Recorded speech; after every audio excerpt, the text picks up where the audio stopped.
On June 12th, Israel began its devastating Operation Rising Lion against Iran. Several key Iranian officials were killed, with many of its nuclear sites also being targeted.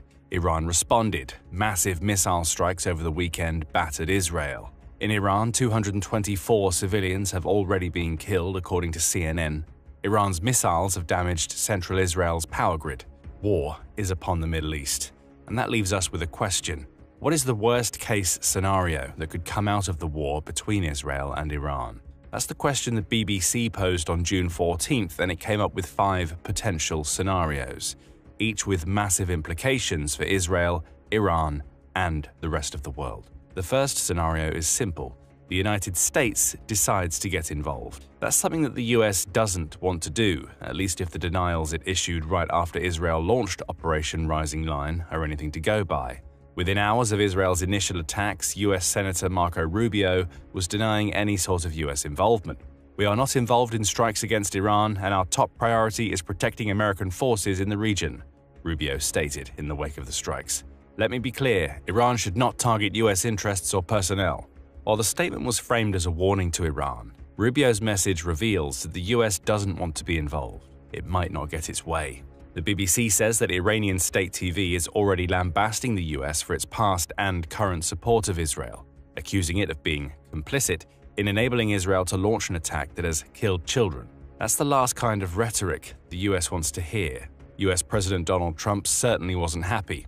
Just hours before Israel's strike, he said, "As long as I think that there will be an agreement, I don't want them going in." What agreement? Well, the US has spent the last couple of months talking with Iran to try to convince the country to halt its nuclear weapons development program. In Trump's own words, Israel's attack could blow these talks.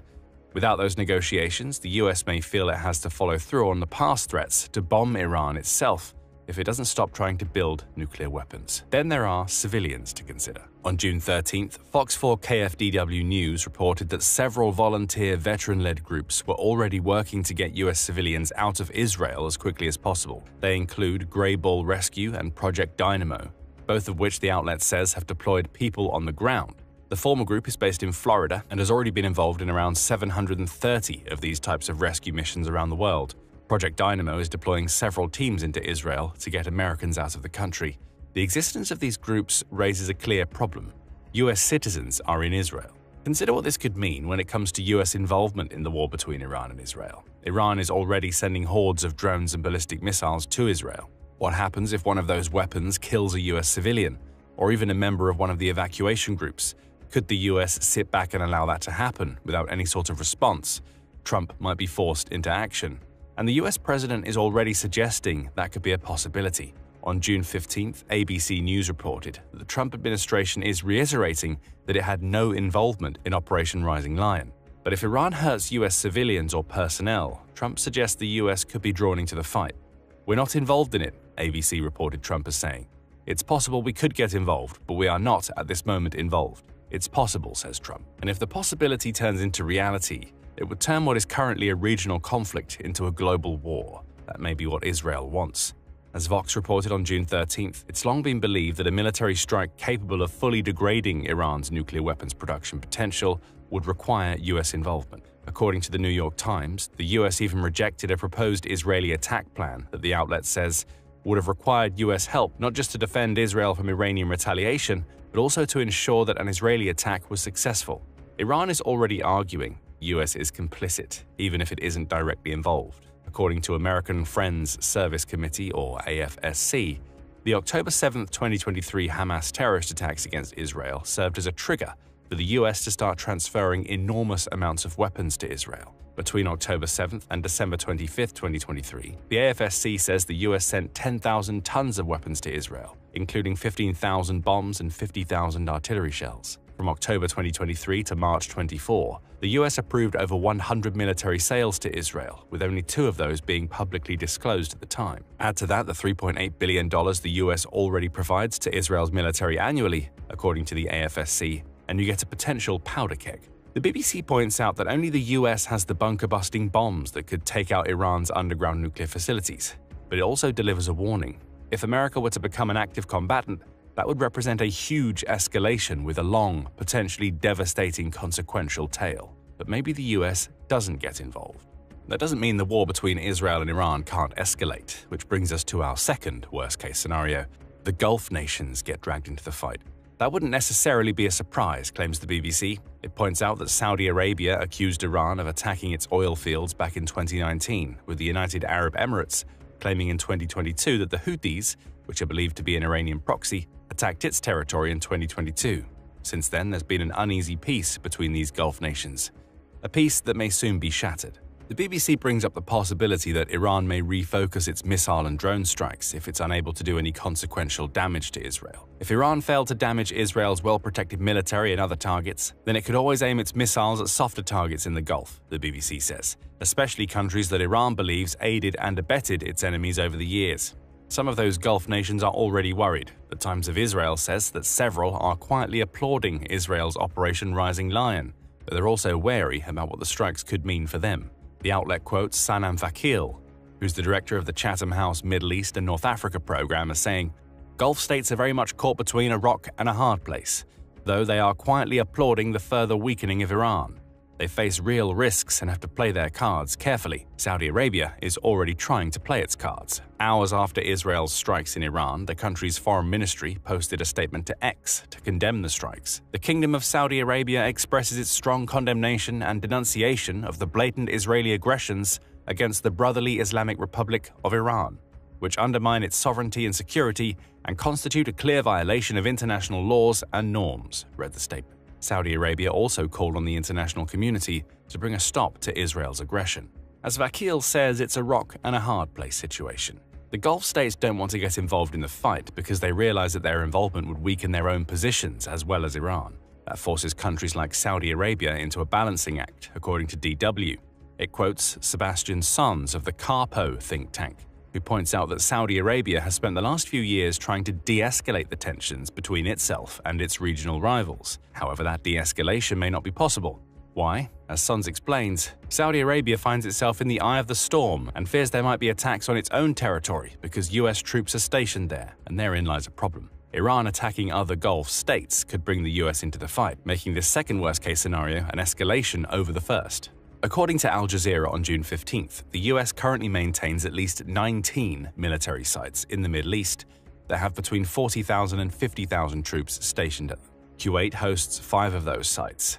2 each are in Bahrain, the United Arab Emirates, and Saudi Arabia.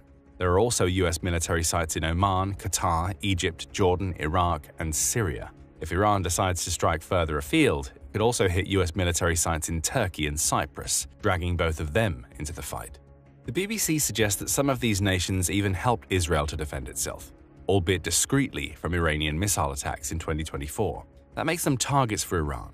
Complicit nations allied with the US, which Iran believes is allied with Israel. An attack on any of these nations could drag them into a new Gulf war that, almost by association, given its military bases, the US might feel obligated to take part in. But let's move away from the nations that could get dragged into the fight for a moment and look at one of the things Israel wanted to achieve with Operation Rising Lion: decimating Iran's nuclear capabilities. Al Jazeera says that it's widely believed that Israel has nuclear weapons, though it's never confirmed this publicly. Even so, the mere suggestion that those nukes exist allow Israel to be a power player in the Middle East because nuclear weapons provide a military advantage. Iran having nuclear weapons removes that advantage, which Al Jazeera says is a red line for Israel. Benjamin Netanyahu, who's Israel's prime minister, pointed to this fact when justifying Operation Rising Lion.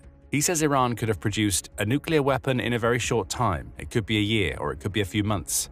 Al Jazeera also quotes an unnamed Israeli official who claims that Iran has enough fission material for 15 nuclear bombs within days. That brings us to the BBC's worst-case scenario: Israel's strikes don't destroy Iran's nuclear capabilities. The worst-case scenario is entirely dependent on how close Iran is to building a nuclear weapon. Israel certainly believes it's on the cusp. It may not be wrong.